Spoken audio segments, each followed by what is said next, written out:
12 days after our mayor was inaugurated, the federal government released its findings report demonstrating that there was a pattern or practice of unconstitutional policing in the city of Newark. The last 8 years, our mayor has been laser focused on not only reducing serious crime in the city, but also improving the relationship that our police officers have with our community. 8 years later, crime has been cut in half. Murders have been cut in half in the city. The Newark Public Safety Collaborative is one of the things we're very proud of. They just had a recent meeting and they had 40 community people and organizations, including law enforcement, including social agencies, the Office of Violence Prevention and Trauma, and Newark Community Development Network, and all the neighborhood organizations. The Office of Violence Prevention and Trauma Recovery was developed in the wake of the George Floyd protests. And the rallying cry was defunding of the police.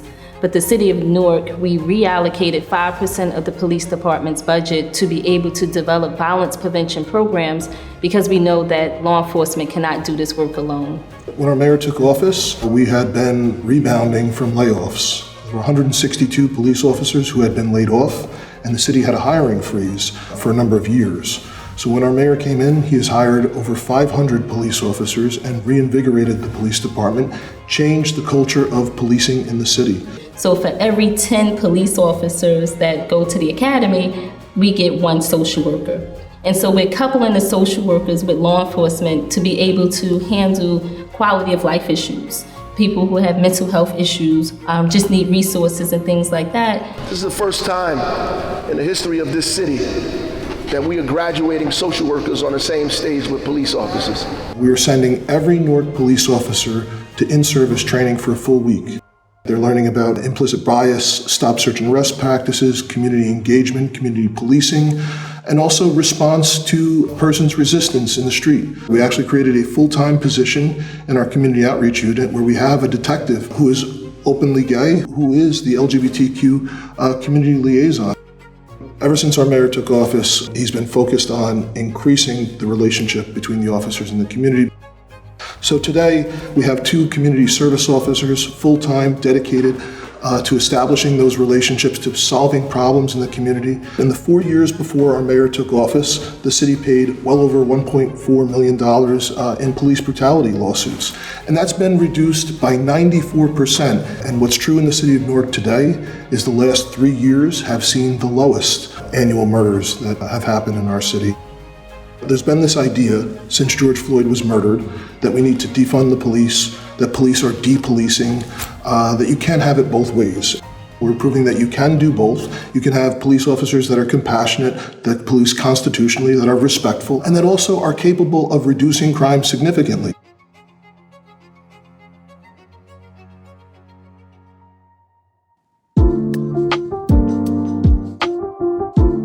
So our health center, when we were evaluated in 2014, we received a 9 out of 19, which is a failing score. But 4 years later, we were able to secure a perfect 19 out of 19, unprecedented across the country, and told that we were one of just a handful of more than 1,400 FQHCs across the country to do so. We then again had a second evaluation in 2021 in the middle of the pandemic, and again received a perfect score.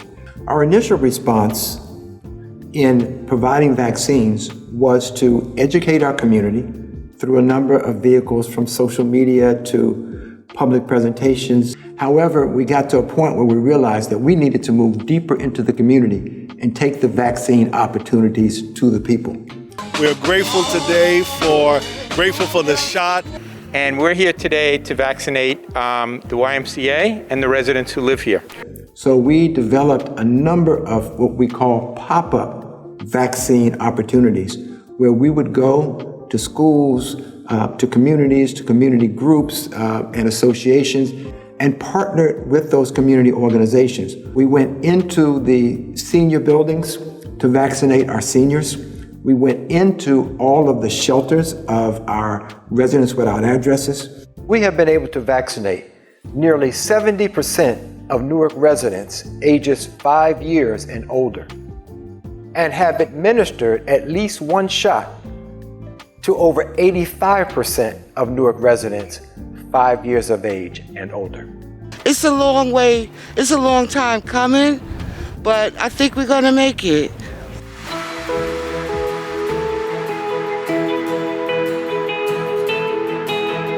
I was an educator for over 20 years in the city of Newark. I think that the people have the right to control the institutions in their community. Education being one of the major institutions in the city, and the residents and families of the city whose children go to these schools should have a right to determine who's their superintendent, who sits on their school board, the curriculum, contracts. Many people were very interested in wondering about what the new chapter of education would look like. Well, we're actually writing a completely new book.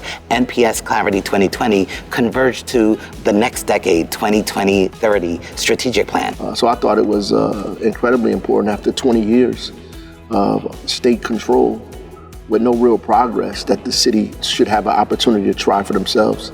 So not only do we have a fully elected 9-member board committed towards establishing policies and the selection of the superintendent, we are very confident that our return to any type of state operation is long in our past. Well, I think it's important that, one, that folks in the community are already educated, because you can't participate in democracy if you're not really educated. If you do not know what's happening in the community, you don't know civics or civil government or what's going on. You need to be educated, and you need to be clear on the issues so you can protect yourself and protect your families from things that are going on. So the Newark City of Learning Collaborative was a vision of the mayor as he looked into 2020, the importance of Newark being a college-going town, but it not being realized by any of the residents in Newark. The responsibility of the high schools is to provide college readiness. The responsibility of the colleges is to make sure that the students actually complete college. So our job is to expose students to all of the possibilities. Well, we are really proud of Rutgers Newark's attempt to really embrace Newark students. They are amazing students. Since 2013, we've doubled the amount of Newark residents at Rutgers Newark, and in programs like our Honors Living Learning community, where 50% of the 480 students so far are from Newark. And when I came to Newark to start working at NJIT, I met Principal Ras Baraka. Ras at the time, our now mayor, was the principal of Central High School. We met, chatted, started talking about how do we get more students from Central High to NJIT. So that was the inspiration. That is literally about 20 plus years ago. And then the mayor said one day, it's time we double the enrollment from the city of Newark at NJIT. That was the history and the inspiration. It's been Mayor Ras Baraka. So we're beginning to see the doubling. It took us a little while to get it all figured out. I'm proud of the Mayor Scholars Program because pretty soon you're going to meet one of the participants. I believe the reason I went to CS is because I wanted to do startups eventually. I wanted to make some apps.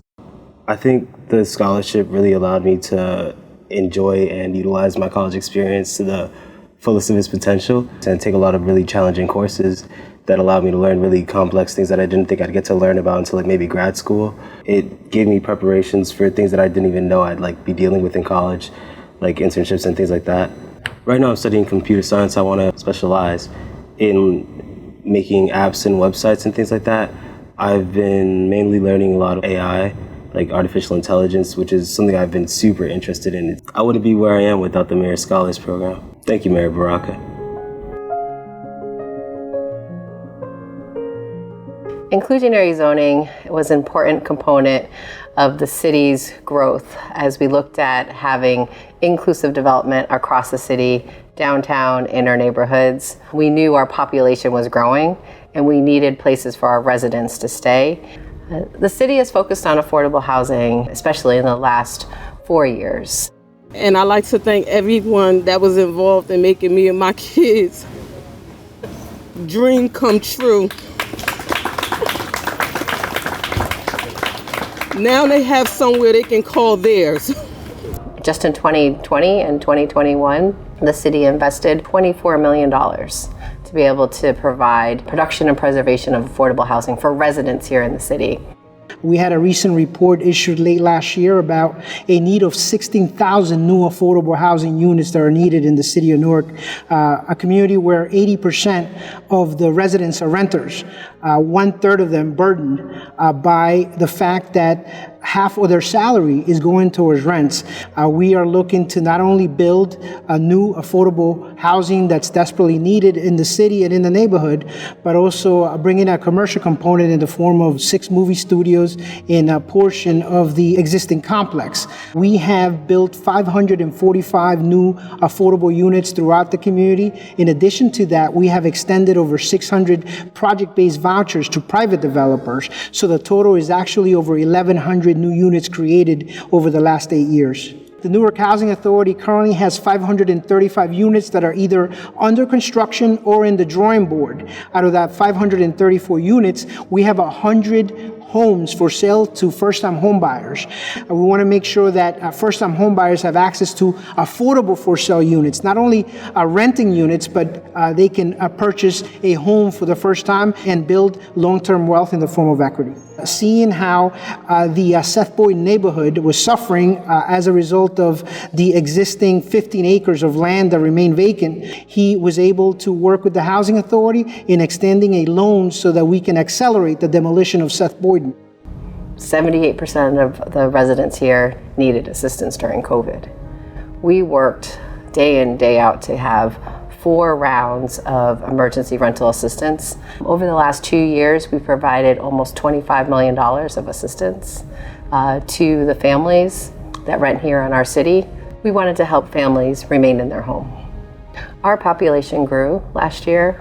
We're now over 300,000 people, and we remain the largest city in the state of New Jersey. That is an incredible thing to happen during a pandemic. Well, most of the cities across the country have record housing insecurity because of the astronomical cost of living. Under Mayor Baraka's leadership, we have done a lot of work to address housing insecurity for our residents without addresses. We first started with creating one of our first transitional housing centers called the Newark Hope Village. With our Newark Hope Village, we partnered with many service providers in our community to develop a very low barrier shelter. We have a waiting list now of over 100 individuals, which is a good thing. And so these are individuals that are now looking to go into shelter and looking to change their lives and build independence. So we're working actually on building 3 additional sites this year. We've also worked with developers to establish housing projects for our residents without addresses. So again, this portion of the shelter, we're going to have a main entrance from Frelinghuysen in here. This is going to be the daily drop-in room and activity center, as well as serve as the Code Blue area. And we're working to develop a drop-in center in the downtown area to focus on providing case management and social service supports that are necessary to transition people that are shelter averse into shelter first, and then we'll work to transition them to independence and housing. This $5 million investment that Mayor Baraka has made in homelessness is tremendous. And Sakinah has made it a point over and over again that people shouldn't actually be living on the street. When I came into the position, I learned quickly that, the mayor was really interested in creating innovative programs that were geared towards our most disenfranchised residents. And under his leadership, I really believe that we can end homelessness here in the city. The mayor's created an Office of Homeless Services just to focus on homelessness. It showed me that there is a community, there is a city, there is a leader that is really committed to moving people off of the street and into homes where they belong. You will see construction happening today. It can range from a 2 to 3 unit building on a number street, or it could be right downtown and you'll see buildings that have cranes in the air and there's 12 stories being built. But the key important part about our economic outlook is that it's bright. Mayor Baraka's vision for the city is progressive, it's bold, it's necessary today more than it was ever needed before. We needed a leader who took risk strategic risk, but then also brought partners along to be able to help our residents thrive, sometimes even survive during this pandemic. That's a testament to a great leader of a city, but it also leads to all the other facets of our community, from economic development to public safety to transportation to our arts community. And I think that that piece is critically important for anyone to know that not all cities have a leader like this mayor. Newark is on an incredible upswing. Prudential has made a series of catalytic investments in things to spur growth and the revitalization of the city. So things like increasing the residential units that are available, including affordable housing, and increasing the commercial square footage for businesses and things like that. The mayor's vision for inclusive economic growth in the city has been the North Star for the Newark Alliance's work. Our members, which represent the major institutions in the city, from companies like Prudential and PSE&G and Audible to cultural institutions like Symphony Hall and NJPAC. So Audible has been a tremendous collaborator. We moved to the city of Newark in 2007 on purpose. We really wanted to be part of the city's revitalization. We're the fastest growing employer, so it's critically important for us to work in lockstep with the city of Newark and the administration of Ras Baraka.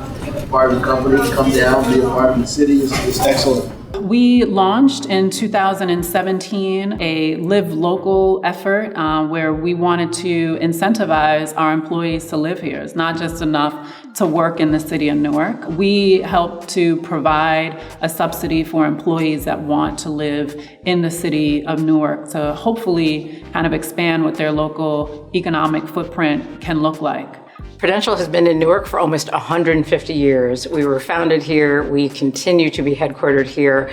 We are incredibly bullish on Newark and continue to be inspired by what we see every day. The traveler sees Newark as a welcoming city that offers great restaurants, great entertainment options, and great museums. Since 2014, the increase in tourism to the city of Newark has increased 40%, from $2 billion to $2.8 billion. Hotel revenue since 2014 has increased from $112 million per year to an average of $142 million per year. Well, at the start of the pandemic, the mayor decided that he wanted to make sure that we provided food for the homeless folks and folks that was in need.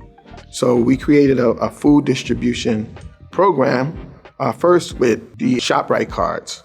Then after that, it morphed into something larger with HelloFresh.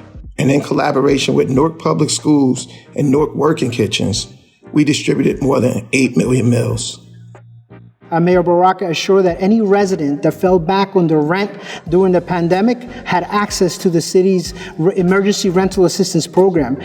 We have allocated $1.8 million to any public housing resident that has fallen behind, so that no one needs to feel the financial burden of this pandemic. Since March of 2020, the city has issued 4 rounds of small business grants to businesses 25 employees or smaller. They ranged from $10,000 to $15,000 per business, and we were able to reach businesses across all 5 wards. We invested in the mayor's small business grant fund to ensure that these businesses were able to continue to pay their employees and to provide the goods and services that they were in the business to do. Okay, it got really hard during the pandemic, and the grants given to us by the mayor has really saved the business. Queen Pizza 2 has been in business since 1984, which is about 37 years by now. During the pandemic, we received a grant from the city of Newark, which will help us with our expenses, rent, and payroll. We're preparing the residents of Newark to skill up for the new careers that are emerging in our city. That includes in construction, in healthcare, in transportation and logistics, in technology, and in green energy. We looked at this large lead service removal program and thought it was a perfect opportunity to economically invest into the community. Having our black and brown community, Newark residents get jobs, become a part of the lead removal. By getting jobs, we made it mandatory.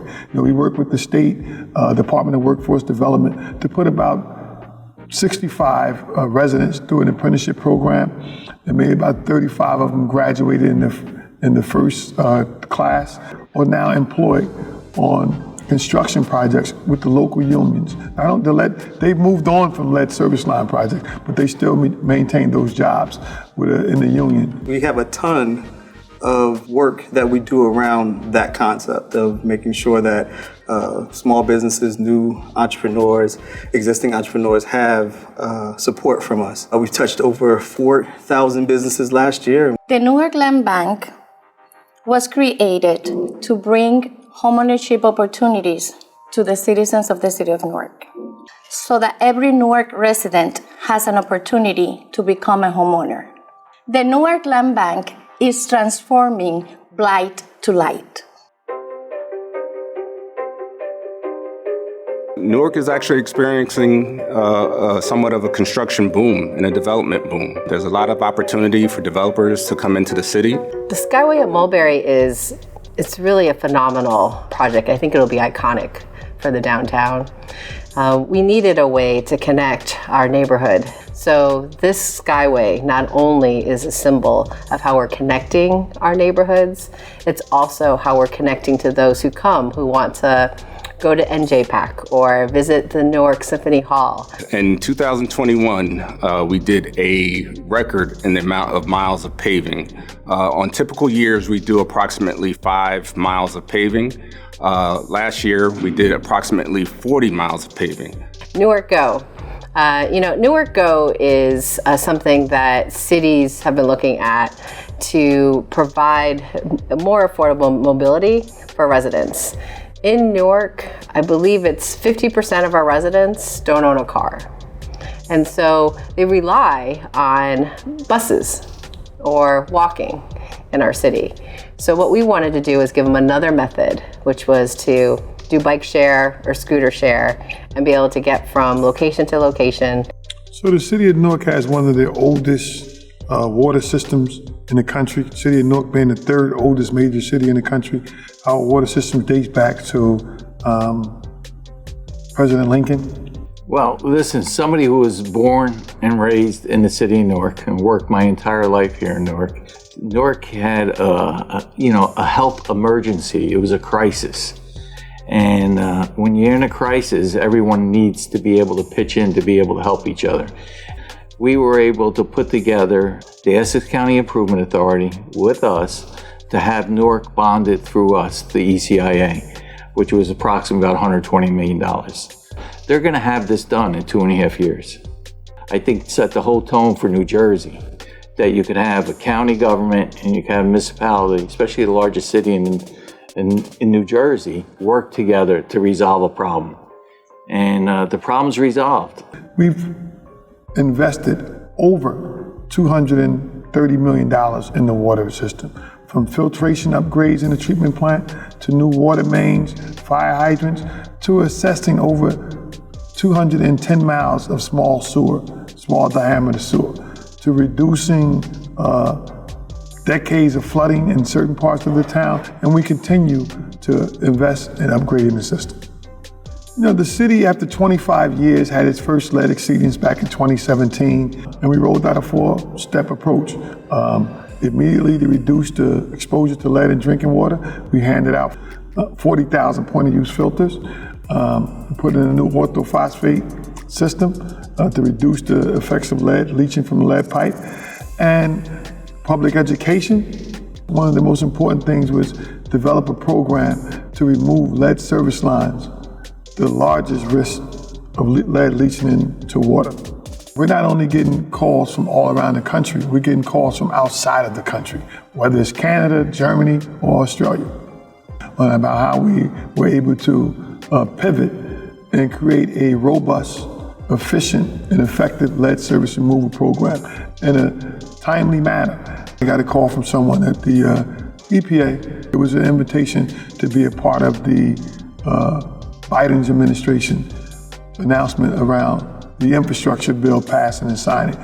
And it was a highlight of just seeing the city of Newark being invited there to say how we've completed the program and showing that it can actually be done. There has been growth. A lot of people have relocated out of New York City coming to Newark or in the surrounding areas, but Newark has never seen a downturn. Even during the height of the pandemic, we were still growing, we were still doing construction, we were still working. Even when there were shutdowns, a lot of the contractors and developers were still pushing to get work done, and it's a great time to be in Newark.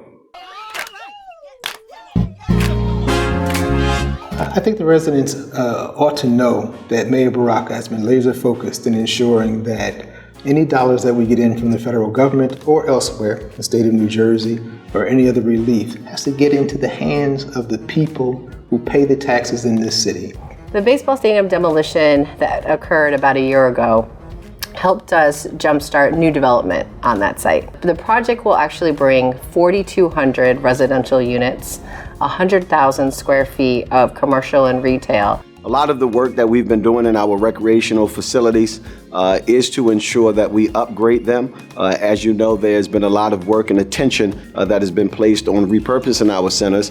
The reentry program in the city of Newark started. He saw a need for the residents that were coming home.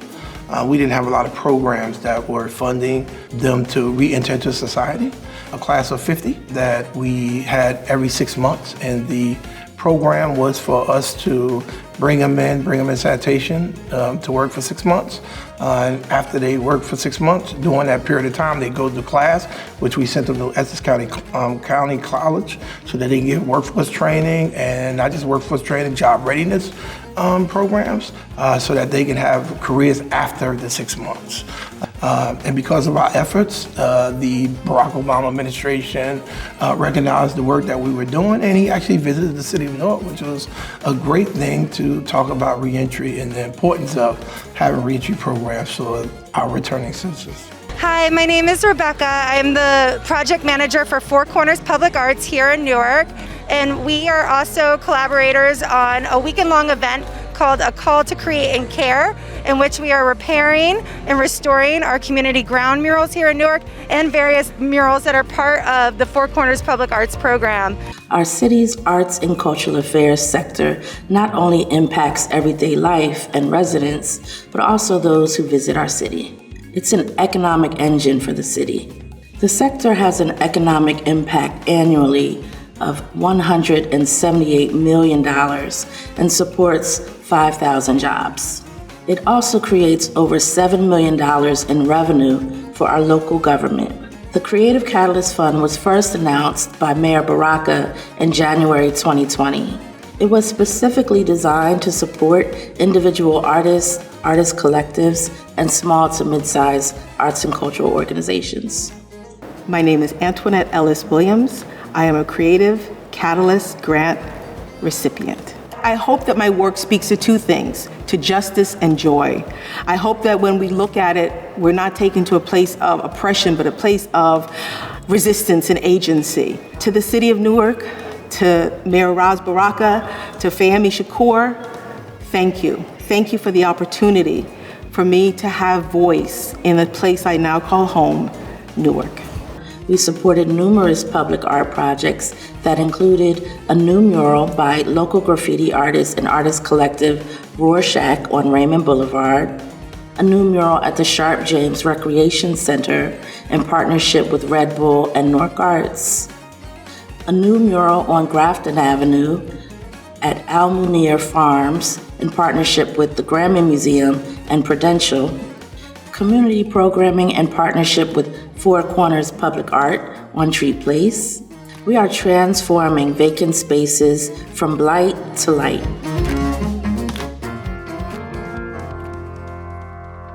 Under Mayor Baraka's leadership, one of the first things he has done since he came into office was to strengthen the fiscal base so that the residents' taxes would not be in jeopardy anymore.